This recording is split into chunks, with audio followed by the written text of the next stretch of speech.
Eu achei essa Kombi num galpão, lá em São Gonçalo, estava abandonada. Era de uma pastora, que falou que quando parou estava boa. Ela estava 10 anos parada. Então ela estava bem arrebentada. Teve que passar por várias cirurgias. A primeira foi transplante de rim. Ela tinha carburação dupla. Eu tive que tirar, fazer uma fumaceira danada. Fiquei 2 vezes na estrada por causa dessa carburação. Aí troquei, botei um carburador só. Aí viajei de novo, quebrou o motor. Aí eu levei num cara que não só conserta, mas ele faz motor. E aí ele abriu o motor e viu que não tinha jeito. Falou, esse motor não tem jeito não. Trocar esse motor aí. Isso aí não andava não. Ele nem pegou o motor para retificar. Ele falou que não ia... Geralmente era troca a parada. Se dava o motor para ele retificar, ele te cobrava 3 mil o motor. O meu motor não serviu. Eu pensei até em ligar para a pastora, porque o mecânico é fiel dela. E o filho do mecânico era o pintor que pintou para ela. E o mecânico falou que o motor estava bom. Eu tive vontade de ligar para ela e falar, olha, esse seu mecânico está precisando de um auxílio espiritual, viu? Porque o motor que ele falou que estava bom teve que ser jogado no lixo. Não serviu para nada. Na verdade, padre, ao longo do tempo eu aprendi a fazer muito tipo de trabalho. E não dá para carregar nas costas. Eu sempre carreguei nas costas minhas coisas. Chegou um tempo que eu não tenho como carregar o volume de coisas que eu sei fazer. Cheguei a carregar muito mais do que eu podia, dar problema de coluna, distensão muscular. E aí quando rolou de comprar ela, eu falei, ela vai carregar minha mercadoria. E para mim é um sonho estar viajando de Kombi. Sempre gostei muito, eu fui que meu pai tinha Kombi. Ele gostava muito, a gente viajava muito. E a Kombi me dá o prazer de estar conduzindo, que é muito gostoso, ver ela comer a estrada, né? A estrada passando por baixo. E ao mesmo tempo carregar mercadoria, reflexiva, levar onde eu for. Encontrar pessoas que pensam, pessoas que refletem, pessoas que acham até que são esquisitas, que são malucas, que estão erradas, se sentem sozinhas, ou não vê o mundo do jeito padrão, padronizado, né? Do jeito condicionado. Celestina por que o nome tem contigo? Por causa do azul celeste. O nome dessa cor de azul é celeste. É branco e azul celeste. E celeste me pareceu muito pretensioso. Então Celestina, uma referência ao céu. Não que veio do céu. Embora pode-se dizer que caiu do céu, né?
E era carnaval, né? Então, aí do nada ele falou, e aí, você vai beijar quem nesse? Essa boca linda vai beijar quem nesse carnaval? Eu, hã? O mesmo cara? Eu, tipo, hã?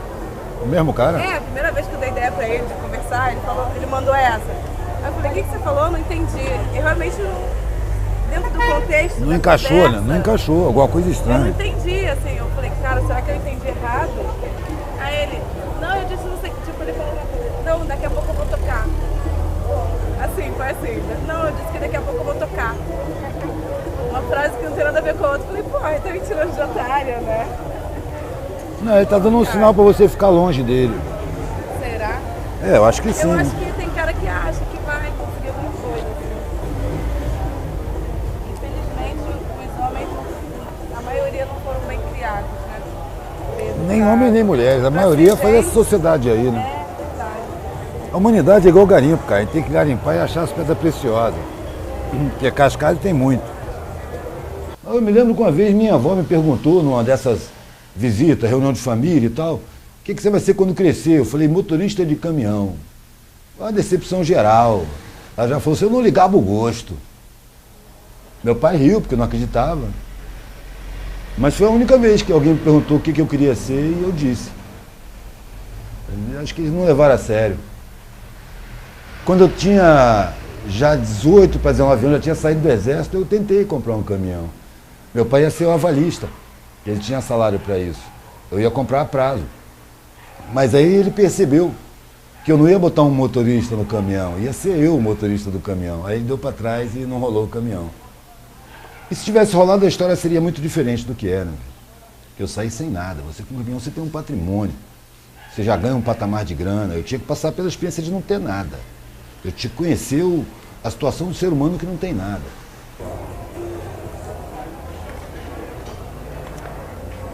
$50. 50. Este pequeño. Esse é 10, esse 15. 15. Se for só escrito 10. Se tiver desenho, 15. E aí, tudo bem? Tomar uma fotografia. Claro, fica à vontade. Nada.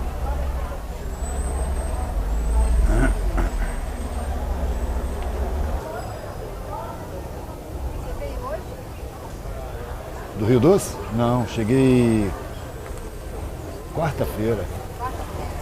Viajei de noite, saí de Vitória perto de meia-noite. Cheguei 8 horas aqui. Eu prefiro a madrugada para viajar. Isso foi uma palestra que eu fui fazer em Maceió para jovens empreendedores. Muita gente do curso de administração de empresa, mas era uma organização de empresários jovens. Uma boa parte era filhos de empresários bem ricos que queriam administrar suas empresas, administradores de empresas, sempre querendo empresas grandes. É uma rapaziada que tem uma mentalidade construída no sentido de que a ostentação de luxo e riqueza é sinal de eficiência. Se você não tem luxo e riqueza, você não é eficiente, você não é um bom profissional.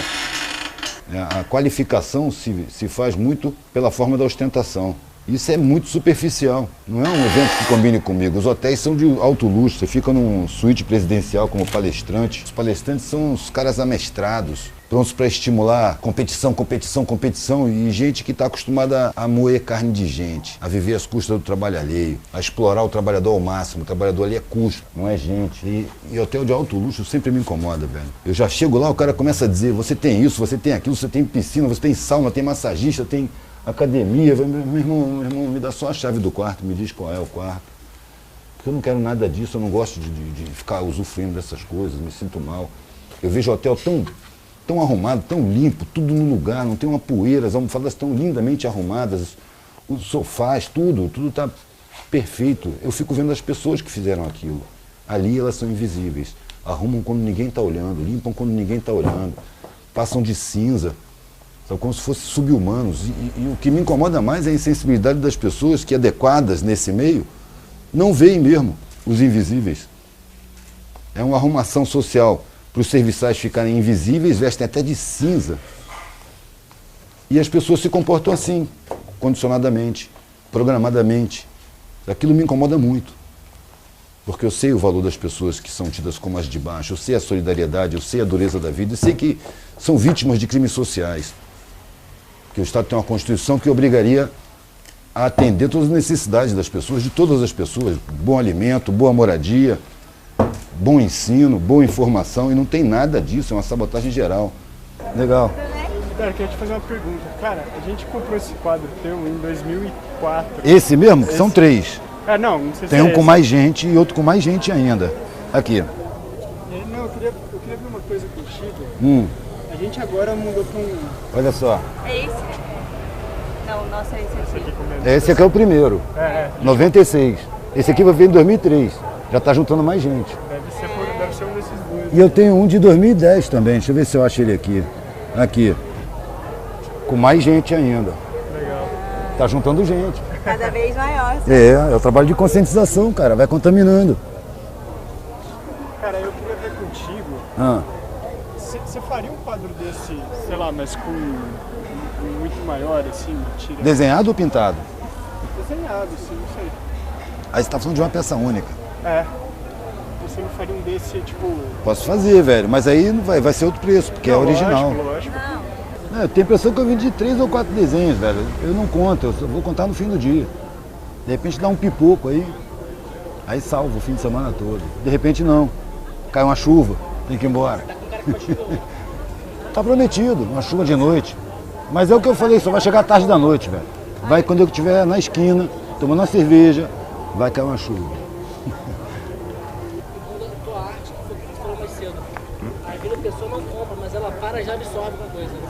Já troca uma ideia, já absorve um pensamento, já sai com uma frase para refletir. Sabe, essa é a função do trabalho. Vender já é uma função secundária. Eu queria viver do que eu gostasse de fazer, o que eu gosto de fazer. Refletir e causar reflexão. É o que eu mais gosto de fazer. Não, eu viajo fazendo a mesma coisa, velho. Muda a paisagem, muda as pessoas, muda os temas. Mas o foco é refletir, refletir, refletir, pensar, concluir e atuar, velho. Não é só ficar na teoria, não.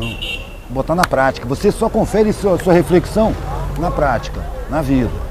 Ficar só refletindo, velho, é coisa para acadêmico. Vai debater a reflexão dele com o outro e vai ganhar ou perder a razão nas palavras, velho. Tem que ir pra rua, é a vida, é a prática que vai confirmar a teoria. Muitas vezes é a prática que produz a teoria. Os teóricos acham que não, que a teoria é mais importante do que a prática. Porra, tudo começa na prática, né, velho?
Cara, eu nasci em trânsito. Meu pai tinha sido transferido para Vitória, do Espírito Santo. Minha mãe era funcionária pública, era transferida junto. Moraram 2 anos lá. Eu nasci no último mês. Quer dizer, meu pai é do Rio Grande do Norte, minha mãe é do sul de Minas. Eles se casaram aqui em Niterói e eu nasci no Espírito Santo. Nos últimos 2 meses, eu não tenho nenhum parente no Espírito Santo. Então eu não me considero capixaba, me considero espírito santense. Eu saí de lá com 1 mês e não conhecia até sair do Exército. Só quando eu saí do Exército que meu pai tinha saído também do Exército, aposentado, e foi para a Eletrobras trabalhar lá. Primeira lembrança de infância que eu tenho é em Corumbá, no Mato Grosso, na fronteira com a Bolívia, indo para a escola de charrete, morando na área rural, perto de um quartel. Dos 8, meu pai mudou para Feira de Santana, na Bahia. Voltei com 10 para 11 anos. Aí fui para o Colégio Militar, na São Francisco Xavier, de perto de Vila Isabel. Aí moramos mais 3 anos e de novo mudamos para Brasília. Logo depois de fazer 16 anos, eu entrei para o Exército. Concurso, né? E eu já entrei como atleta, porque eu era corredor no Colégio Marista, fui corredor no Colégio Militar. Em Brasília eu fiz remo, tênis, natação, basquete, vôlei, corrida, ciclismo, ganhei medalha de ciclismo, fiz esporte pra caramba. E entrei no Exército. E no Exército eu já não estava gostando muito. No ciclismo, antes de entrar no Exército, já tinha tido uma experiência, que eu tirei um 3º lugar. E o cara que ia tirar 3º lugar era um profissional do ciclismo, estava contando com aquilo para ganhar, sei lá, uma bolsa para ir estudar ciclismo na Europa, não sei bem como era, Expedito o nome dele, eu lembro até hoje, porque nós treinamos juntos no autódromo, que ficou liberado para os ciclistas treinarem, a gente treinava junto e ficou amigo. E na corrida, eu acompanhei o primeiro pelotão, não tinha a menor experiência, nunca tinha corrida de bicicleta, os caras tudo profissional, com equipamento, sabe, com aquele capacete de borracha, luva. E acompanhei o primeiro pelotão e estava satisfeito com isso. Quando deu a última reta, eu fiz um esforço. Quando eu vi, eu estava entre os 4 primeiros. Só tinha um na minha frente. Quem era o da minha era o Expedito. Eu parti atrás dele e consegui passar ele meia roda. E ficou eu em 3º lugar. E aí eu vi o Expedito chorando, deitado na beira da pista, chorando desbragadamente. E eu senti vergonha de ter tirado o lugar dele. Primeira vez que eu senti um mal-estar. Mesmo com toda a louvação, não saía da minha cabeça a tristeza do Expedito. Quando eu vi aquilo, eu falei, não quero mais não. A questão que veio na minha cabeça é, porra, a minha alegria está sendo construída em cima da tristeza. Então não é uma alegria legítima, não é uma alegria. É mentira, eu não quero mais não. Eu tive vontade realmente, claro que seria impossível, mas eu tive vontade de chamar o cara para uma outra corrida. Vamos começar de novo? Volta todo mundo pro zero? Vamos de novo, aí o cara ganha. E para ele era muito mais importante do que para mim. E comecei a achar idiota competir. eu quero ser melhor do que os outros. Hoje eu aplico isso na vida, eu não quero ser melhor do que ninguém, eu não quero vencer na vida, eu não estou competindo, a minha vida não é uma competição. Porque depois que eu saí do exército, já horrorizado com a hierarquia e me contrapondo aos valores que queriam me impor, ainda me diziam que eu tinha que vencer. Eu ainda tinha no inconsciente que eu precisava vencer. Sabe? Isso foi diluindo. Chegou um momento que eu falei, não, peraí, não estou interessado em vencer. Eu não quero competir. A minha vida não vai ser uma competição. E só esse pensamento já trouxe um alívio. Não tenho que ser melhor do que ninguém. Desde que a gente viu o primeiro vídeo dele, foi muito impactante em mim, de forma que eu mostrei o vídeo para minha mãe, mostrei o vídeo para meu pai. Lembro que, na sequência, eu fui para Petrópolis para o Natal da minha família, lá na casa do meu pai. Reuni todo mundo, mostrei vídeo para ele. A história que ele contou, que ele encontrou um senhor, expôs para ele se arrepender bastante de não ter feito muitas coisas durante a vida, que já aos 80 e tal ele olha para trás e vê que poderia ter feito muitas coisas. E aquilo, o Eduardo acho que deveria ter uns 17, 18 anos, se eu não me engano, impactou ele se encarar como um agente ativo. Pois é, cara, eu sou muito fã de vídeo, de documentário, assim, eu achei de toda a minha formação política e é muito influenciada pelos documentários, pelos vídeos. 4, 5 anos, quando eu vi o primeiro vídeo dele, que é ele na rua ali, falando sobre a história da vida dele, e aquilo me marcou muito, né? E ele é um cara de impacto, ele não dá volta, né? Ele fala objetivamente. E uma das coisas que chamou muita atenção foi a maneira como ele fala da educação e da formação das pessoas aqui no Brasil, que de certa forma há uma sabotagem na educação pública, na educação majoritariamente de quem não tem condições, né? E como você propaga e perpetua essa ignorância e favorece uma galera pequena e que concentra o dinheiro, né? Acho que vale frisar um ponto que o próprio Eduardo Marinho frisa bastante, que é a origem do porquê de quase tudo, das grandes patologias que a gente encontra hoje, que é a ditadura banqueiro, mega empresarial, que é quem realmente manda, quem realmente dita como que a gente vai se organizar e quem fabrica os nossos valores, quem cria necessidades desnecessárias. Uma das músicas do Forfã, do último disco do Forfã, chamada Alforria, foi bastante influenciada pelos pensamentos dele. O Alforria foi uma música que realmente ele teve uma influência muito forte. A gente teve um encontro muito bacana com ele, no nosso estúdio, conversamos a tarde toda. Quando a gente mostrou a música pra ele, ele falou, pô, peraí, cara, isso aqui eu que falei. E, pô, e é exatamente isso, ele que falou e a gente tá falando, porque de certa forma a gente é ele, né? E a gente encontra uma parcela dele muito em interseção. Dentro do processo aí de composição do disco, do primeiro disco do Brasa, e logo após a gravação de uma das músicas, a gente percebeu que o tema da música tinha bastante a ver com a história do Eduardo Marinho e principalmente a mensagem final de que o sistema quer que a gente encare a vida e nos encare como competição e como competidores, e a gente achou que seria bastante válido colocar uma fala dele. Tem uma fala bastante característica de um dos primeiros vídeos que foram divulgados dele, e a gente achou bastante que ia casar bastante com a música.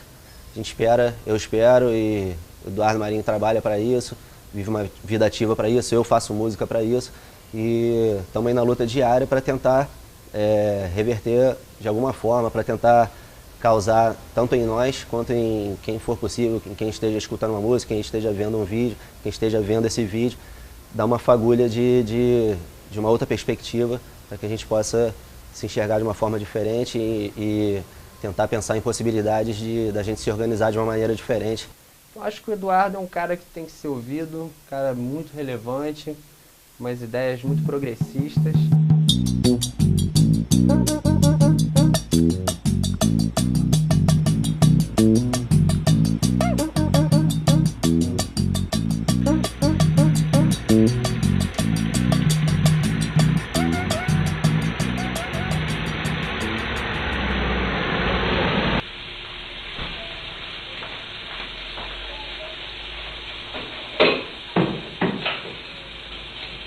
Acho que as historinhas que meu pai contava quando eu era bem pequena me faziam fugir um pouco daquela realidade, porque às vezes a gente estava na rua, não sabia para onde ia, onde a gente ia dormir, a gente sentava em qualquer lugar, ele começava a contar uma historinha e a gente saía daquele mundo e entrava no mundo da historinha. Aí ficava tudo mais divertido, mais colorido, né?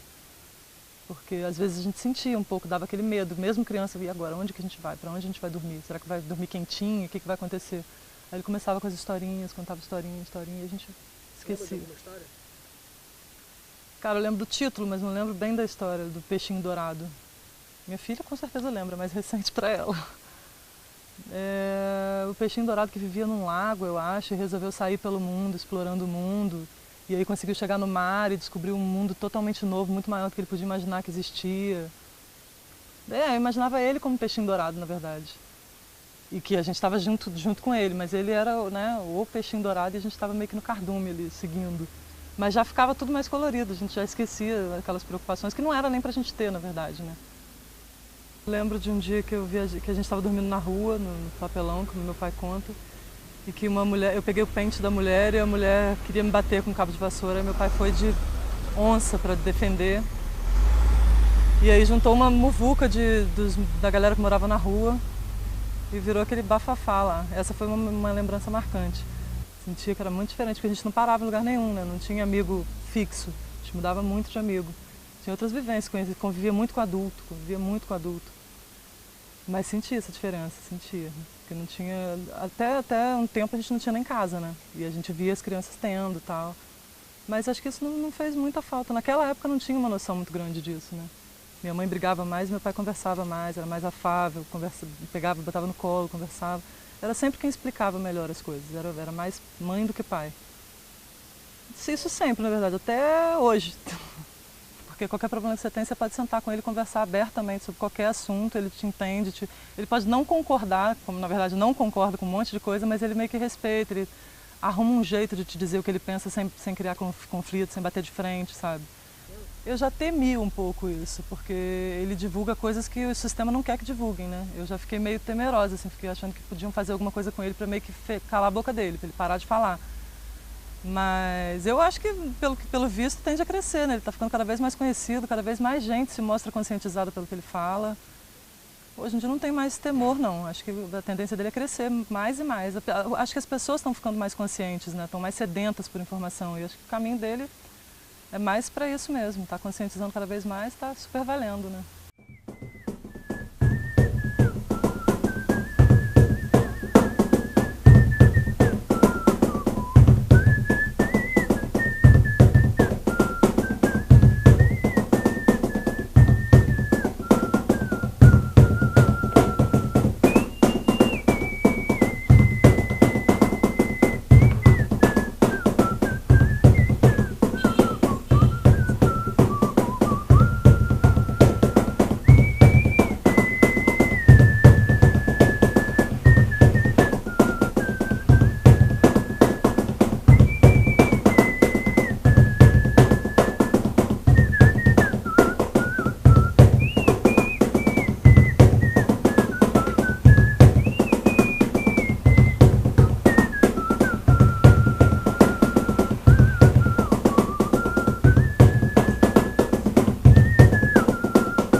Para onde você vai? Não sei para onde eu vou, mas por aí eu não vou.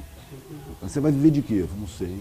Você vai fazer o quê? A história é longa, porque leva toda a infância e a adolescência, que meus pais se preocupavam, que eu ficava achando que os pobres eram mais fortes do que os ricos. E eles diziam que isso era um absurdo completo. Eu percebia, eu vivia cercado de serviçais. Eu me aproximava dos serviçais e tentava falar a língua dos caras, e eu sentia que eles tinham muita força e não sabiam disso, se subalternizavam. O olhar era sempre de o patrãozinho, o filho do coronel. Que porra de mundo é esse que tem tanta gente sofrendo? Por que que eu tive acesso a tantos privilégios? O que que eu fiz para merecer isso? Tanta gente boa que eu vejo e que não tem acesso a nada, que não tem acesso à informação que eu tenho, às escolas que eu tinha. Com o tempo eu fui vendo que eu fui galgando, chegando na adolescência, e eles, de superiores, foram começando a se sentir inferiores, à medida que eu cresciam. Já olharam para mim como um cara que sabe mais, porque eu tinha estudo. Eles eram condicionados. Eu, quando saí da universidade, eu cheguei a entrar na universidade, porque a família exigia isso, né? Eu fui militar de carreira, eu fui bancário, eu fui do Banco do Brasil, eu estudei um pouco de direito. Quando eu saí da universidade e avisei a família que eu ia fazer a experiência do que é não ter nada, a família rompeu relações. Primeiro tentou me proibir. Você não pode fazer isso, eu não estou pedindo, eu estou avisando. Eu já tranquei a universidade. Tranquei não, eu me desliguei, eu não tranquei matrícula. Eu quero me desligar da universidade. E assinei um termo de responsabilidade, me deram todos os meus documentos, eu entreguei para meu pai. Minha dívida contigo está paga. Você sempre me exigiu que você me deu condições de entrar na universidade. Eu entrei. Eu não vou terminar, não é porque eu não posso, não é porque eu não consigo, é porque eu não quero. Eu não quero ser doutor. Eu quero saber o que é não ter nada. Porque vida de bacana eu já sei como é que é e não faz sentido para mim. Faz sentido para vocês. Eu respeito, mas a mim não faz sentido. Eu quero saber o que eu estou fazendo aqui. Eu não posso compactuar com isso. Diante disso, eu olho para essa sociedade e dispenso todos os valores. Eu quero os meus valores. Porque os valores que foram incutidos em mim desde que eu era pequeno, eu tenho que carregar ainda os resquícios. Porque é um trabalho muito profundo de psicologia do inconsciente, com massacre midiático, com a publicidade. Eu já acho vergonhoso você ter muito mais do que precisa. Eu tinha vergonha da minha classe social, meu pai não era milionário, ele era coronel do exército. Só era muito bem remunerado, tinha um monte de respeito social.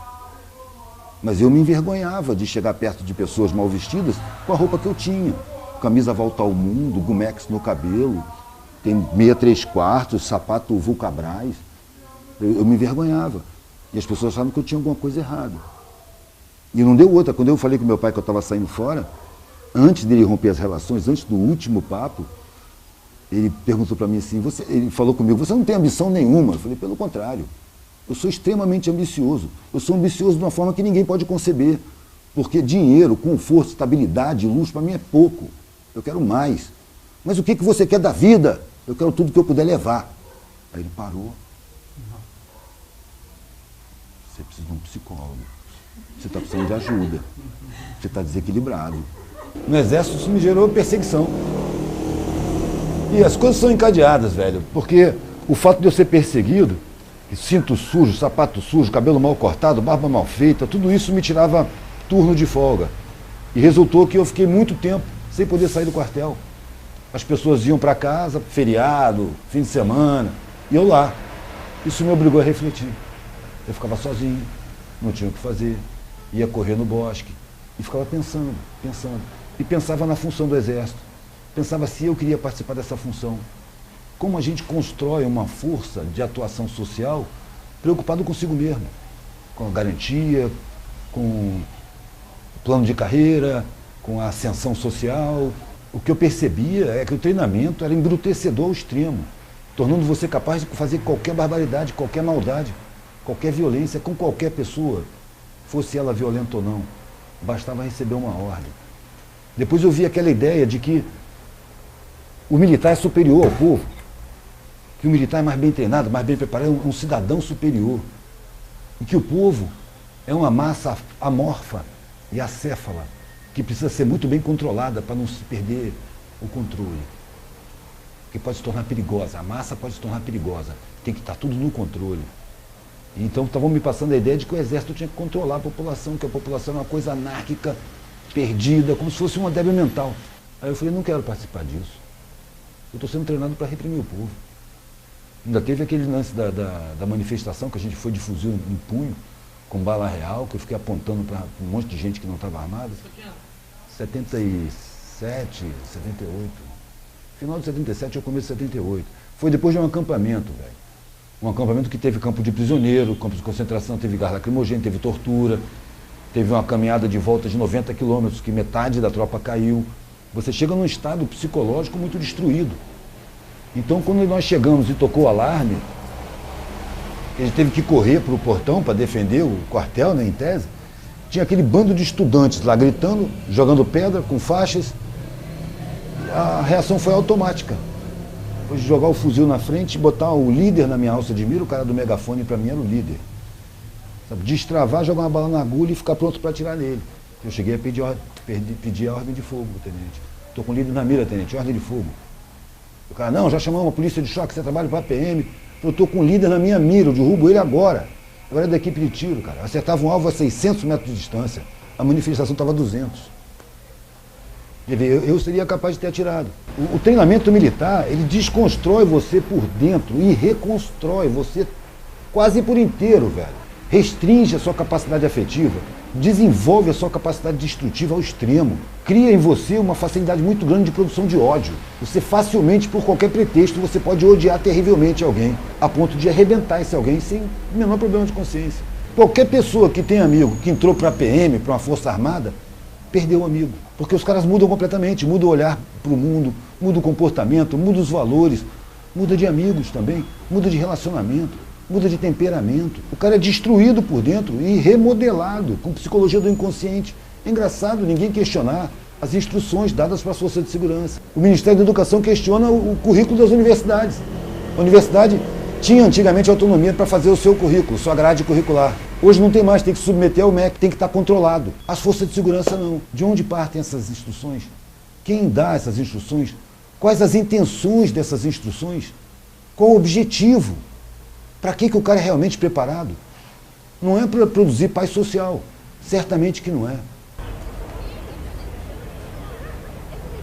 É uma sorte. Eu fui perceber isso com brochinhos, velho. Quando eu senti necessidade de botar meu pensamento no meu trabalho, falar. Mas quando tu saiu assim, na caminhada, assim... Tinha nem trampo. Não tinha esse... Nem trampo. Nem passava pela cabeça fazer isso, ou não? Não, velho, eu tava querendo saber pra que eu tava nesse mundo. Pra que serve essa porra dessa vida? E o que me disseram era que era pra usufruir, eu não tinha vergonha. Queria não ter nada. Fui não ter nada, pedindo. Isso é pra botar em moldura de foto, velho. É 10 por 15, por isso que a madeirinha tem um tamanho exato. Isso aqui, na verdade, é a página de um livrinho. Esse aqui, ó. Sacou? Olha o nome da editora. Eu imprimo a capa, velho, serigraficamente. Nos vídeos eu digo a mesma coisa que eu digo no meu trabalho, velho. Os vídeos não tem nada com isso, só que as figuras chegam com as câmeras, filmam e depois põem no YouTube.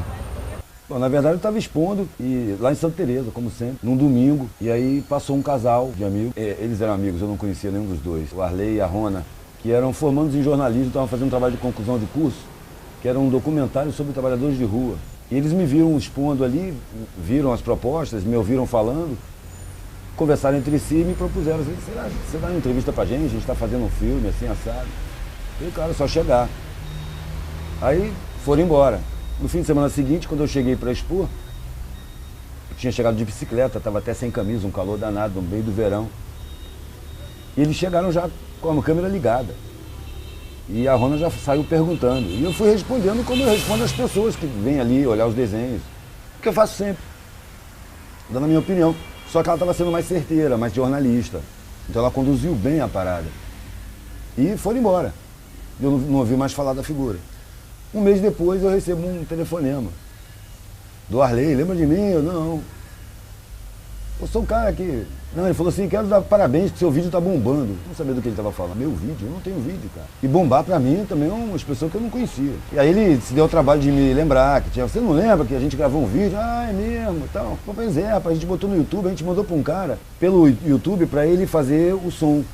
Para mandar por e-mail ficava muito pesado, então botamos no YouTube para ele ver e sonorizar. E aí começou a bombar nessa postagem. E tá bombando, a gente nem sonorizou, tá do jeito que tá lá. Eu falei, legal, bacana. A partir daí começou a acontecer coisas, velho. Eu ganhei um computador de presente. Eu não sabia nem mexer, não tinha ideia que um dia ia mexer. Ficou um mês aí desligado, que eu olhava para aquele negócio caro pra caramba, dizia que era o melhor de todos na época. Se eu ligar, eu vou quebrar, não tem dinheiro para consertar, não vou ligar. Esperar alguém aparecer aí. Acabaram ligando para mim, eu comecei a aprender. Conheci uma mina que era ativista, assistente social. Falei, pô, você tem que escrever o que você fala. Vou abrir um blog pra você, veio aqui em casa, abri o blog. Qual é o nome que eu ponho? Eu falei, bota observar, absorver. Ela botou e aí comecei a postar. E começou a bombar, né, como se diz.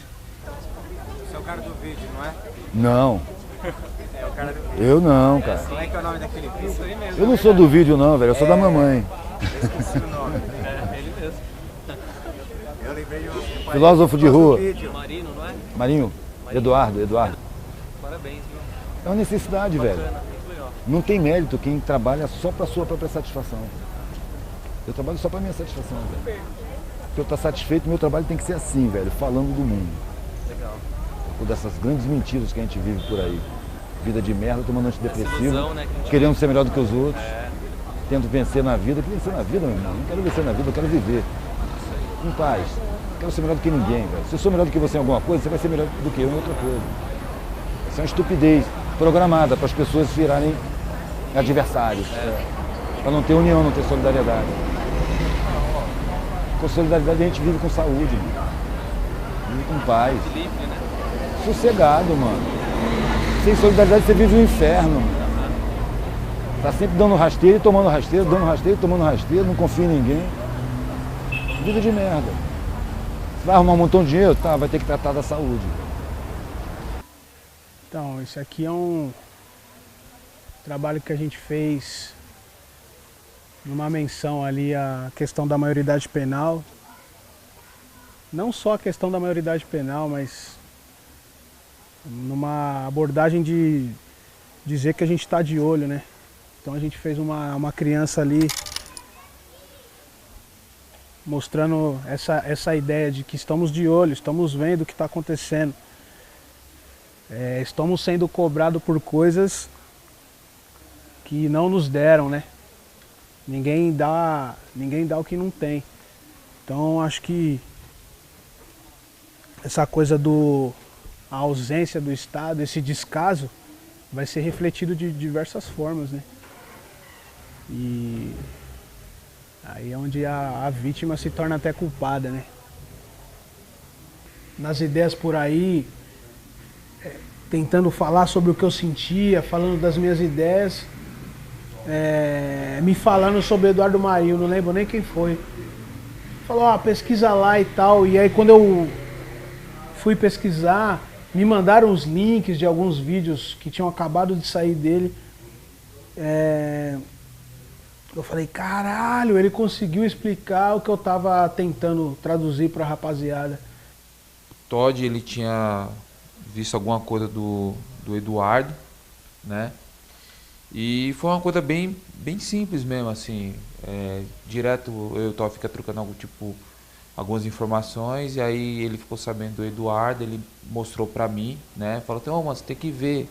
Você tem que ver. Aí quando eu vi também, eu vi alguns vídeos assim, eu falei, puta, maneiro, velho.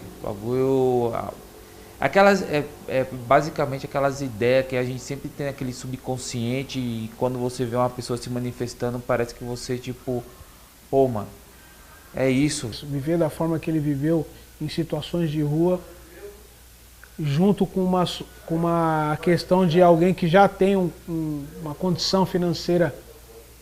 Essa ligação de você largar a sua condição financeira em prol de uma experiência de vida verdadeira, são pouquíssimas pessoas que têm isso para passar para a gente. Então acho que essa experiência contrária, tá todo mundo indo buscar o dinheiro, o cara tinha um dinheiro e foi buscar algo que ele nem sabia o que era. Você, quando é alienado, você não se entende que você é uma pessoa alienada. Quando você está contra alguma coisa, parece que você, o que eu estou fazendo é certo. Quando chegam pessoas para abrir seus olhos e falar assim, todos nós estamos de uma forma alienada, e isso já nos fazem querer sair dessa bolha, querer sair dessa sociedade, tá ligado? Que é imposta. Eles fazem a gente sentir que a gente tem algum tipo de escolha, mas eles estão fazendo de uma forma para a gente ter as escolhas que eles querem que a gente tenha. E quando chega pessoas que nem o Eduardo, colocando uma informação para a gente poder refletir, e se perguntar, essa escolha que eu estou tendo é uma escolha minha ou uma coisa imposta? Aí nisso começa toda uma reflexão de tudo. Até a gente olha até diferente das nossas obras, nosso jeito de ser. Uma coincidência bem interessante, né? foi quando a gente foi para São Paulo, né? O Edu foi convidado para fazer uma palestra e eu fui acompanhando a viagem. E no meio do caminho, assim, né, cara, ele foi ficando meio doente, foi perdendo a minha voz. E no dia da palestra, ele estava completamente sem voz e realmente não tinha condições de ele participar da palestra, sabe? Então ele resolveu ir para São Mateus para visitar o amigo lá, o Todd lá. Ficamos lá 2 dias. No dia seguinte, do nada, surgiu uma galera gringa, tá ligado? E quando eu fui perceber, o Edu tava dando uma palestra com tradução simultânea pros gringos. Tinha, se eu não me engano, 8 ou 10 gringos, cada um de um país. E, cara, aquilo ali, na hora, me veio na cabeça assim muito forte. Tipo, caraca, mano, o cara não participou de uma palestra que tava doente e daqui a pouco a vida deu outra palestra pra ele, talvez até muito mais importante, porque vai levar a mensagem dele lá pra fora. É um tipo de coincidência, né, que tu vê que, pô, é a função do cara.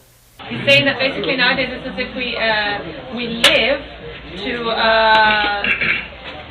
work, or let's say like that, to be able to live in the hours that we're not. A cabeça de vocês fizeram na proposta do grafite, acabamos dando um link que eu acho muito importante, porque ele tem muita bagagem, assim, racional. É racional, não coloco cultural como nada, é racional, é uma coisa óbvia. Caralho, bicho, não para me arrepiar, vou tá louco, eles têm energia monstra, mano, de verdade. E fica o link aí, a chamada, o convite pra vocês, pesquisem, cara. Pesquisem, porque esse aqui tem muito útil, muita informação útil. Ele é um dos caras que nos inspira. Não, muito foda, de verdade. Um dos nossos mestres aí. Eu tô conhecendo pessoalmente hoje. Eu conheci através de vídeos, assim, dentro da sua comunicação, dentro da sua fala, por recomendação do Todd. O Todd me conhece, às vezes eu entro em alguns conflitos pessoais que ele fala, mano, escuta esse cara aqui, velho. Porque parece que é um conforto escutar ele, porque ele traz a lógica de uma forma simples. Eu tive um grande medo, velho. O medo de chegar à velhice e olhar pra trás e me envergonhar. Que merda de vida que eu vivi. Eu preferia morrer cedo. E quando eu peguei a mochila, botei nas costas, eu achava que ia morrer antes dos 30. Tinha 19. Achava que não vivia. E estava tranquilo. Para viver desse jeito aí, eu prefiro nem viver. Só que eu não morri. A vida foi seguindo, não pago plano de saúde. Se eu tiver um problema de saúde, eu vou pro SUS, velho. Provavelmente vou morrer de infecção generalizada. Mas não aconteceu nada. O último exame médico que eu fiz foi em 78, quando eu saí do exército. Nunca mais, velho. Nunca mais. Não confio. Os médicos são formados por laboratório. Os laboratórios tomaram a faculdade de medicina. Você vai no médico, o cara nem olha na sua cara, velho. O médico tem que ter amor nos olhos. Se ele não tem amor nos olhos, não é médico, velho. É um receitador de remédio. Quer encher o rabo de dinheiro. Uma exigência fundamental na faculdade de medicina, para qualquer um que se candidate à profissão, é ter amor irrestrito pelo ser humano. E a maioria não tem. Não, fala isso no meio médico, isso é um absurdo. Você não pode se envolver emocionalmente com... Porra, meu irmão, o amor cura. O afeto cura. Cria ali relação de confiança. Os caras não podem ver isso. Você tem que receitar remédio. Eu tenho uma filha que trabalhou em cruzeiro marítimo. Todo ano, no final do ano, tinha vários médicos que viajavam em cruzeiro marítimo com a família, pagou por laboratório farmacêutico. Isso é crime, velho. Crime moral. Os caras receitam remédio para ganhar prêmio. Relógio Rolex, caneta de ouro. Isso aqui foi um acontecimento, muitos anos atrás. Eu morava em Mauá, no meio do mato. Eu vinha para o Rio de vez em quando, para expor, comprar material. E o Rio estava no centro do Rio, tinha comprado bastante material. Estava com a mochila nas costas de uns 40 quilos. Tinha 5 litros de percloreto de ferro, tinha amoníaco, metal, chapa, ferramenta. E estava passando pela Avenida Rio Branco. Quando eu vi aquela multidão, uma coisa que não era do meu costume, aquele monte de gente, eu meio perdido passando ali devagarzinho. De repente eu vi saindo de dentro do prédio um cara de paletó e gravata. Eu estava andando na rua, ele veio de dentro do prédio, foi fazendo a curva e não desviou de mim. Eu vi que ia bater, eu vi que ele tinha me visto. Acho que ele achou que eu ia desviar, mas eu estava com muito peso nas costas. Não deu para desviar. Aí eu só travei os músculos e esperei. Ele bateu, eu estava com 40 quilos ali no meu peso. Ele bateu e voltou e caiu no chão. E ficou muito aborrecido. Começou a gritar, me xingar, perguntar se eu não sabia para onde andava. Berrar, ficou berrando. Eu fiquei parado olhando, não respondi nada. Esperei ele gritar tudo que tinha que gritar, ele ficou me olhando, esperando minha reação, que não veio, e ele saiu andando no meio da multidão. E eu fiquei parado ainda, olhando para ele, espantado com aquele destempero todo, aquele sentimento horroroso que ele expandiu ali. E aí dei de cara com um jornaleiro, tinha uma banca assim, bem atrás. O jornaleiro tinha vindo ver o que estava acontecendo com o cara gritando daquele jeito. Quando eu olhei pro jornaleiro, o jornaleiro deu uma risadinha, falou, cabeça quente, hein? Aí eu falei, cabeça de fósforo, meu irmão, uma hora vai ter um ataque cardíaco, um AVC, vai ficar tudo torto aí, pensando o resto da vida para pensar que era muito melhor ter ficado calmo. E aí ele deu uma risada, falou, cabeça de fósforo, e foi lá para dentro da banca comentar com alguém. Eu ouvi ainda a voz dele falando cabeça de fósforo. Eu fui para casa com isso na cabeça. E parei no boteco em frente de casa, encontrei um amigo, comentei com ele o episódio e a vontade que eu tive de pintar um quadro com um cara de cabeça de fósforo incendiando. E o cara falou que comprava o quadro. Falei, papo de bar, meu, compra porra nenhuma. Não, eu compro mesmo que eu tenho palavra, não sei o que e tal. Aí eu fiz o quadro. E ele comprou mesmo. Leão, mas é bom que, já aproveitando aqui, te conhecer pelo vídeo agora pessoalmente, dar os parabéns, porque com essa divulgação de ideias, você faz as pessoas pensarem um pouco no sentido da vida. É esse o objetivo. Esse é o sentido do trabalho todo. É esse. Divulgando, mais tenha sorte, não existe outra hipótese, parceiro. Se eu parar de fazer isso, minha vida perde o sentido. O que eu vejo as pessoas falarem, quando elas falam em fé, é acreditar. Tenha fé, acredita. Não precisa acreditar em nada. Eu estou fazendo as coisas. Tem que acreditar. Tem que perceber, pode ser. Eu percebo uma evolução permanente. Eu não acredito na evolução permanente. Eu estou percebendo. Eu estou melhor hoje do que era antes. O mundo hoje está melhor do que era antes. Apesar desse caos, antes era pior, cara. As pessoas se relacionavam mais agressivamente. As penalidades institucionais eram hediondas. Empalamento, uma madeira, prega o cara num tronco e deixa ele lá morrendo. Isso é institucional. Chibata, forca. A família assistia o enforcamento, fazia piquenique para ver o cara ser enforcado. Quer dizer, eu estou vendo que a coisa tem um caminho de sensibilização, de evolução lento. Se a gente olhar para a parte da barbárie, a gente não vai acreditar que acontece, a gente não vai perceber que acontece. Mas se a gente tiver uma visão mais geral, você vê que está caminhando. Você não vai ver o mundo perfeito nem o mundo justo, eu não acredito que eu vá ver isso nada. Mas eu preciso trabalhar nesse sentido. Nada está parado, tudo está em mutação.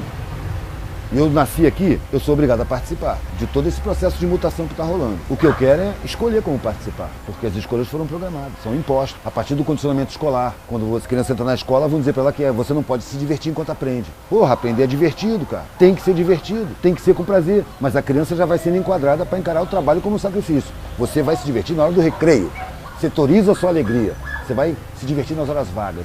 E no fundo você vai viver nas horas vagas. Você vai fazer o que você gosta nas horas vagas. Está sendo programado para odiar o seu trabalho, para adorar a sexta-feira. Para você, quando for se divertir, tá tão pressionado que você não vai se divertir, você vai descarregar. E nesse descarrego você vai consumir. E nesse consumo você vai dar lucro. Até o seu prazer vai ser controlado, vai ser induzido. Vão construir dentro de você.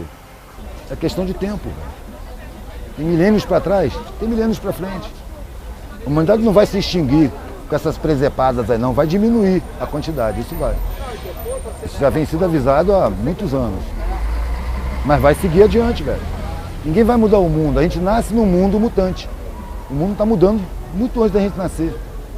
Não vamos mudar tudo. Está tudo mudando, não precisa se preocupar com isso. Muda a sua vida, e aí você já está mudando o mundo.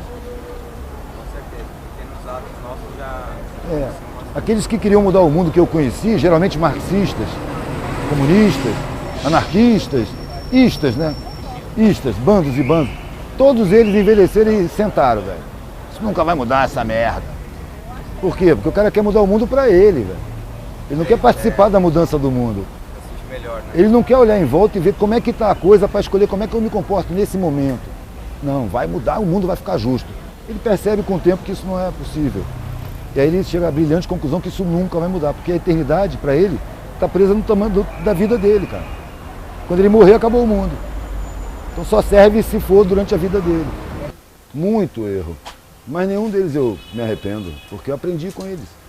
Você precisa dos erros para aprender, para reconhecer. Faz parte. Eu acho que errar é direito de quem tenta acertar. Eu estava tentando acertar. Cometi vários erros. Em várias separações que eu tive, por exemplo, eu sumia e deixava, pelo menos Brisa ficou sozinha com a mãe 4 meses, sem que eu aparecesse. Aí eu acho vergonhoso que ela passou muita dificuldade. Porque o meu pensamento na época era, porra, eu que sustento tudo o tempo todo, eu me viro, agora ela se vira.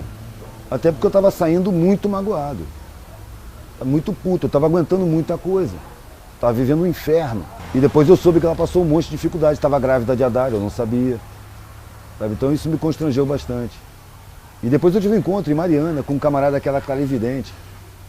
E ele me abordou, assim, eu nunca ter visto, e me falou que eu não me separar não. Eu não falei nada de separação para ele. E eu fiquei muito espantado, um cara que eu não conhecia, né? E comecei a conversar com ele como se ele já estivesse sabendo do assunto e convenci ele de que eu tinha que separar sim, enquanto ele dizia que eu não devia me separar não. E aí quando eu convenci ele, que ele viu que eu estava irredutível, ele falou, tudo bem, cara, se você quer se separar, você separa. Mas não deixa faltar nada, não, porque senão o seu caminho vai, ó.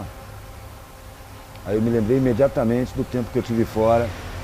Foi um erro que eu não pude evitar, que gerou uma série de experiências também para ela, para a mãe. E uma série de reflexões para mim, depois. Várias mudanças no meu comportamento a partir daí. Então como é que eu vou me arrepender? Várias visões que eu adquiri, sabe?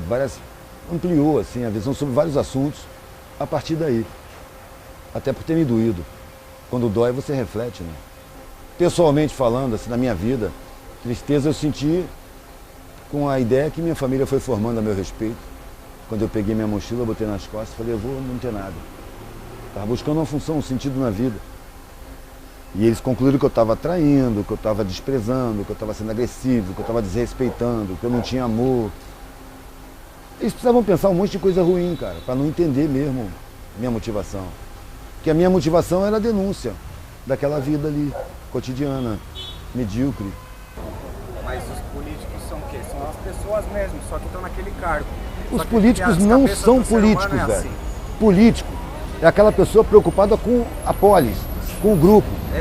Esses caras têm o nome de político, mas é mentira. Eles estão preocupados com os interesses dos financiadores de campanha. A única preocupação que eles têm com a coletividade é em como enganar bem a coletividade. O próprio bem. Pro bem do financiador dele, que resulta no bem dele. É uma farsa, velho. Eu não voto desde 89. O último voto que eu dei foi no Lula contra o Collor. De lá pra cá nunca mais. Eu não reconheço no Estado o direito de me obrigar a participar de uma farsa, velho. Isso é uma democracia, isso é uma ditadura banqueira, empresarial. Não foi a maior tristeza. Não sei qual foi a maior. Teve muitas. Teve outras bem maiores. Imagina a Dara sentar atrás de mim num período do Collor, velho. Ninguém tinha dinheiro pra nada. Eu não comprava nem comida, quanto mais artesanato. Não tinha dinheiro. Eu ia no mercado e trocava artesanato em comida. Então não faltava comida, mas faltava dinheiro geral. E a Dara, uma vez eu estava trabalhando, fazendo broxinho, a Dara sentou atrás de mim, ô pai, minha mãe falou que você tem dinheiro sim. Disse que você não tem dinheiro é mentira. Eu até achei engraçado, falei, ela falou isso. E aí, o que eu faço com esse dinheiro todo? Eu estou guardando? Estou juntando? Ou não, ela falou que você gasta com mulher em motel e pagando cerveja para os seus amigos. Velho, aquilo me pareceu uma facada. Me pareceu uma facada. Eu parei, velho, engoli em seco, o olho encheu de água e eu fiquei com nó na garganta esperando. Para poder comer. Nem virei para Dara. Fechei o olho. Porra, eu que ia à luta, eu que construí a casa que ela morava com as crianças, velho. Eu que pagava todas as despesas. Com artesanato, trabalhava pra caralho, acordava pra trabalhar. Parava de trabalhar pra dormir. Ia, trabalhava, enchia a cara trabalhando, mas vendia pra cacete e depois dormia na rua mesmo pra economizar. De repente ela tá falando isso com os meus filhos que eu faço uma coisa dessa, mano. Eu tive que me adaptar a esse tipo de situação. Não foi uma só, foram muitas. Foram muitas. A imagem que se passou para os meus filhos é que eu era um cara metido a Deus, dono da verdade, cheio de arrogância, que se achava perfeito, juiz de todo mundo. Ou seja, eu tentava passar aquela coisa do caráter, da verdade, e eu estava desmoralizado. Tinha uma voz muito próxima, materna, preparando o espírito deles para não me receber, não receber o que eu queria passar. Isso foi um sofrimento muito grande. Me deu muita reflexão e me desenvolveu pra caralho, me deu uma capacidade de reflexão me aprofundou. Você participar do processo já dá sentido à vida. Eu estou pegando o bastão de alguém que já foi, velho. Na hora que eu for, alguém vai pegar meu bastão e levar adiante. E assim sucessivamente. O lance não é ver o mundo justo, é virar o nariz na direção do mundo justo e viver nesse sentido. Exato. Daqui a pouco você morre, mas você fez o que você pôde. Está satisfeito. Mais do que você pode, você não pode. Ou quando o Manu foi embora também. Quando acabou o segundo casamento. Manu era quem? Manu é meu filho cearense. Nasceu aqui no Rio, mas a mãe se modificou completamente comigo. Se encheu de desprezo por mim. Cansou de miséria e voltou para as regalias. Ela, como ela disse, né? Eu quero mesmo a regalia. Essa frase ecoa até hoje, cara, na minha orelha. Eu quero mesmo a regalia. Porque eu não tinha dinheiro para pagar empregada, não tinha dinheiro para pagar babá, não tinha dinheiro para pagar creche. Ela queria vida de rico. Ela me conheceu com 3 crianças no meio do mato, rachando lenha, velho, para cozinhar. Fazendo artesanato e caminhando quilômetros e quilômetros para expor. Às vezes viajando de carona. E ela entrou e participou, viajou de carona, dormiu no chão, dormiu em papelão, vendeu artesanato também comigo. E engravidou e teve o Manu. Depois que o Manu tinha 6 meses, ela já queria mudar para o Rio para poder estudar. Sugestão do pai dela até. E eu não queria ir para o Rio. Muito menos morar no apartamento que era do pai dela. Mas depois de 6 meses eu comecei a me sentir egoísta e cedi. Falei, tá bom, vamos para o Rio. Eu não percebia que, pelo que eu vi depois, para ela estava na minha casa. Quando ela veio morar comigo, para mim, a casa era nossa. Tudo de igual para igual. Consultava ela para tudo, velho. Não tinha eu decido e imponho, não. O que você acha? Eu chamava tudo de igual para igual. Quando a gente mudou, mas ela não via assim, ela achava que estava na minha casa. E tinha um comportamento de acordo. Quando a gente mudou para o apartamento do pai dela, ela mudou de comportamento. E na época eu não entendi por quê. Ela começou a ficar impaciente, começou a ficar mandona, começou a me tratar com irritação, a ficar grossa, a querer mandar. E a me desmoralizar, dizer que eu não ganhava nada, que eu era um pé rapado. Ela me conheceu assim. Fechou comigo e foi morar no mato. E ia pro cursinho. Também tinha a tentação dos amigos que iam sair depois do cursinho pra balada. Ela tinha que ir pra casa, tinha um filho. Acho que ela reassumiu uma velha personalidade. E reassumiu velhos valores. Eu passei a ser um pé rapado porque eu não ganhava dinheiro. Antes ela me tratava com todo respeito. Depois ela não... Eu sentia, me admirava. Eu acho que foi pro lado oposto, passou a ser desprezo. Não, ela falou muita coisa pra mim. Falou muita coisa pra mim. E um dia ela me ligou numa quarta-feira dizendo que ia embora com o Manu. Eu lembro que eu implorei pra ela não ir. Eu estava no telefone em Santa Teresa, de noite. E ela falou, não, cara, não tem desespero. Não vai, não leva meu filho, eu nunca mais vou ver, cara. Ele vai crescer sem influência, vai estar influenciado lá pela tua família. Vai crescer no meio dos ricos, vai ficar fraco. Vai ter outra visão de mundo, cara. Não vai saber o que é a realidade. Não tira meu filho de junto de mim, pelo amor de Deus. Ela falou mais algumas coisas. Que eu não era nada aquele paizão que ela pensava, que é desprezo. Numa madrugada, eu conheci um professor de filosofia da UFMG. Eu vinha vindo em Belo Horizonte, já tinha mangueado a Savassi, a Rio de Janeiro. E eu ia passando para dormir na rodoviária, para não gastar dinheiro com o hotel. Na última rua, antes da rodoviária, ela era uma descida, tinha um bar aberto, com 3 mesas vazias, 3 mesas na frente, na calçada. E na do meio tinha um cara de cabelo branco, comprido, com a barba branca também comprida. E eu olhei pro cara com o painelzinho debaixo do braço, ficou interessante ali. Eu vou lá conhecer. E para eu conhecer uma pessoa, só chegar e mostrar o painel, né? Era chave de contato. Aí eu cheguei nele, já tinha vendido, já estava com meu dinheiro, não estava querendo vender, só queria conhecer aquela figura. Opa, boa noite, dá uma olhadinha aqui. Ele, não, obrigado, não olhou. Eu falei, não, dá uma olhadinha no meu trabalho. Eu falei, não vou querer nada não, estou só tomando um chopp aqui e vou embora. Aí eu falei, olha amigo, eu estava indo dormir na rodoviária, eu já vendi tudo que eu tinha que vender, eu não preciso mais vender. Eu estava passando ali, olhei para cá e vi você, achei uma figura interessante e vim aqui te conhecer. Então eu queria que você visse o meu trabalho, dá uma olhadinha nesse trabalho. Aí ele olhou para mim e olhou o meu trabalho e começou a ver os brochinhos, os escritos, as palavras, os pensamentos, as reflexões, os símbolos. Ele olhou para mim e falou, você toma um chopp? Eu falei, tomo, então senta aí. E eu fiquei horas ali conversando com ele. E ele, no final que eu ia dormir mesmo, que eu tinha que trabalhar de manhã, ele falou assim, olha, toda vez que você passar por aqui, eu tomo cerveja a noite inteira aqui, de sexta para sábado. Toda madrugada de sexta para sábado eu passo aqui nesse bar. Quando você quiser conversar, pode aparecer por aqui que a gente conversa. Falei, beleza. De vez em quando eu passava por ali, quando eu ia dormir na rodoviária, quando eu estava por perto. E a gente trocava muita ideia, e era engraçado, eu era um moleque de 20 e poucos anos. E ele é um coroa, bem coroa mesmo. E eu começava a falar da vida, do mundo, da sociedade, das relações sociais e tal. Ele falava, isso aí é fulano de tal, de 1600, não sei quando. Que fulano cacete, eu não conheço esse babaca, rapaz.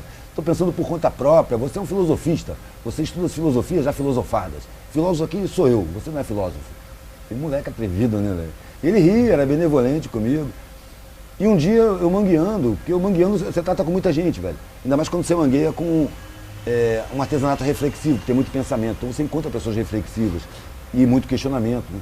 E eu estava concluindo que a humanidade não aproveitava as oportunidades que tinha, que a vida oferecia oportunidade de reflexão o tempo todo. E que as pessoas não aproveitavam. As reflexões que davam finalidade, que davam resultado prático na vida, elas evitavam. Queriam ficar nas reflexões sem consequência.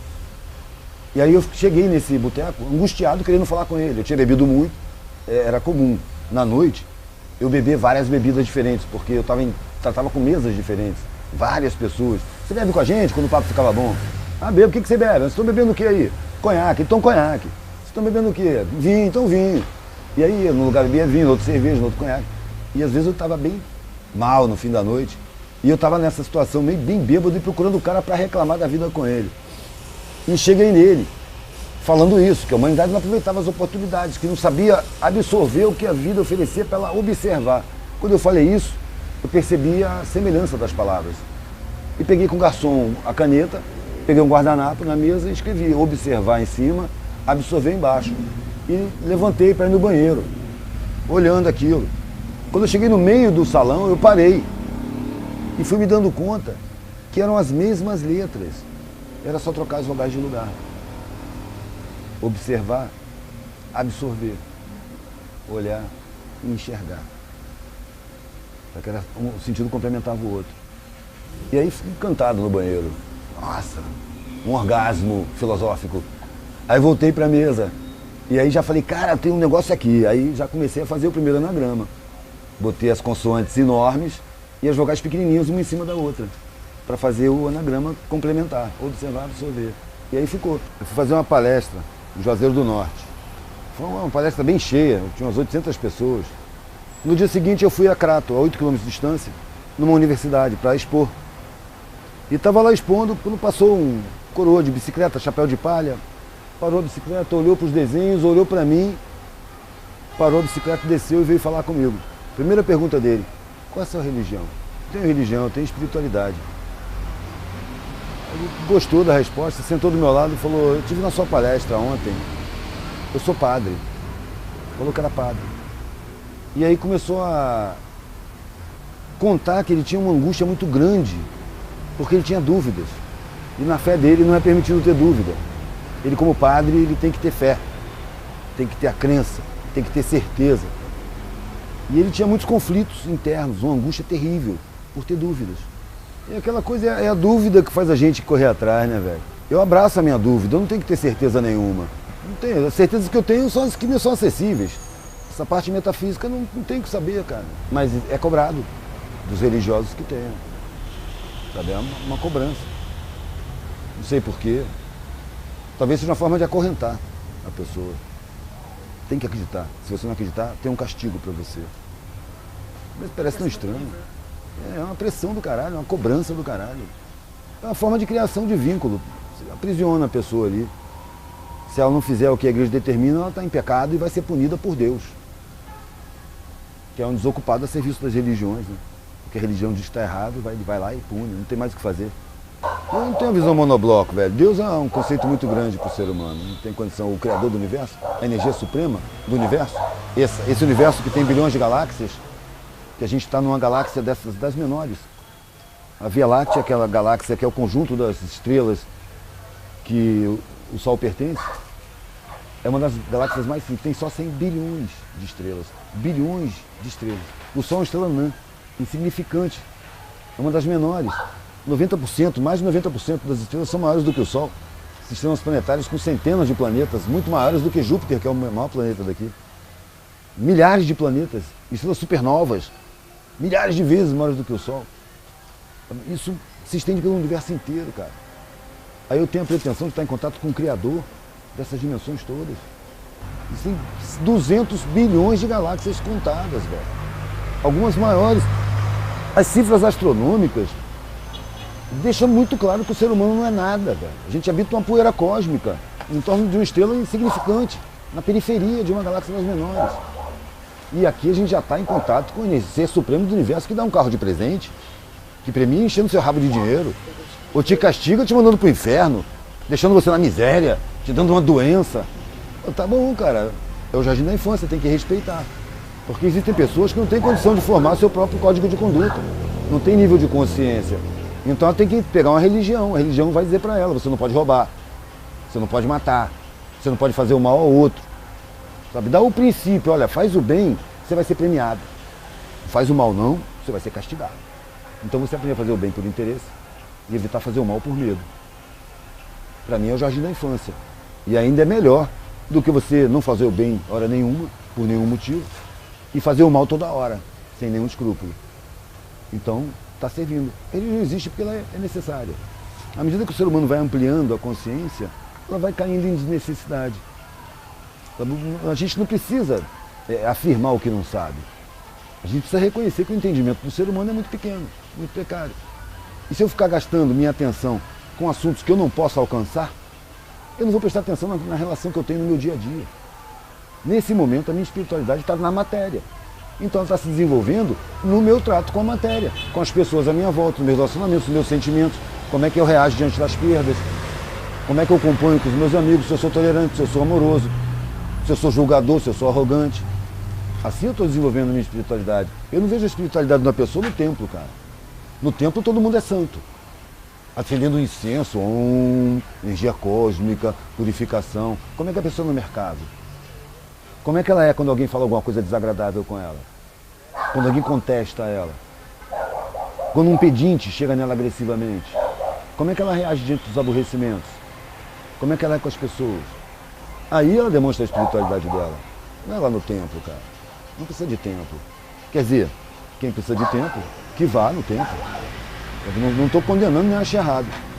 Agora eu não sinto nenhuma atração. Pelo contrário, parece um controle de grupo. É um pastor e o seu rebanho. Eu não me sinto nem pastor nem ovelha, velho. Se eu tenho que me encaixar em algum grupo, esse grupo é humano. É a humanidade toda. A própria palavra religião já é pretensiosa. Religação. Vem de religar. Como assim religar? Aonde o homem arrumou poder para se desligar do Criador? Você vê, uma galinha. Uma galinha é um ser, é uma criatura, né? Faz parte da criação. Ela se desligou de Deus? Ela não se desligou, ela está ligada, velho. Na criação. O homem não teve o poder de se desligar. Como é que ele vai religar? De repente o homem se desligou do ser supremo do universo e agora, por motivo, por razão própria, por decisão própria, ele vai se religar. Não existe, velho. Nunca houve essa quebra de ligação. Eu sinto que a gente se relaciona com o invisível. Eu acredito que pode ser muitas dimensões, não o físico e o não físico. Mas são muitas dimensões, velho. Frequência de molecular, talvez, não sei. Mas são muitas dimensões. Quando eu tenho bons sentimentos, eu faço boas ligações. Quando eu tenho maus sentimentos, eu faço péssimas ligações. Mas eu com o quê? Eu não preciso definir, minha razão não precisa explicar isso. Eu sinto. A minha razão eu subalternizei ao sentimento, é o sentimento que decide. A razão arruma um jeito de fazer o que o sentimento decidiu. A razão não tem poder de decisão.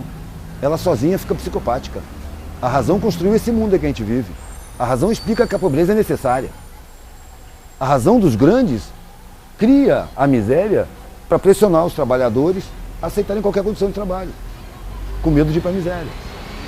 O sentimento jamais permitiria que existissem pessoas abandonadas num mundo que tem plenas condições de atender a todo mundo. De produção, de distribuição, de tecnologia, de conhecimento. O mundo tem todas as condições de não ter um miserável. Mas a razão implantada convence as pessoas de que isso é assim mesmo, que não tem jeito. Minha vida e meu trabalho é a mesma coisa. Eu trabalho todo o tempo, mano. No bar, bebendo, no ônibus, conversando em todo canto. Eu estou sempre atento, sempre funcionando, sempre falando as coisas que eu ponho no meu trabalho. Aí minha vida e meu trabalho viraram a mesma coisa. Eu adoro meu trabalho, gosto da minha vida. Não tem domingo, não tem feriado, não tem dia, não tem noite, a qualquer momento. Não quero folga. Para mim, ficar sem fazer nada é um sacrifício, um sofrimento, me dá agonia. Não quero me aposentar nunca, quero trabalhar até o último dia da minha vida, porque eu gosto muito do que eu faço, gosto do meu trabalho, me realiza realmente.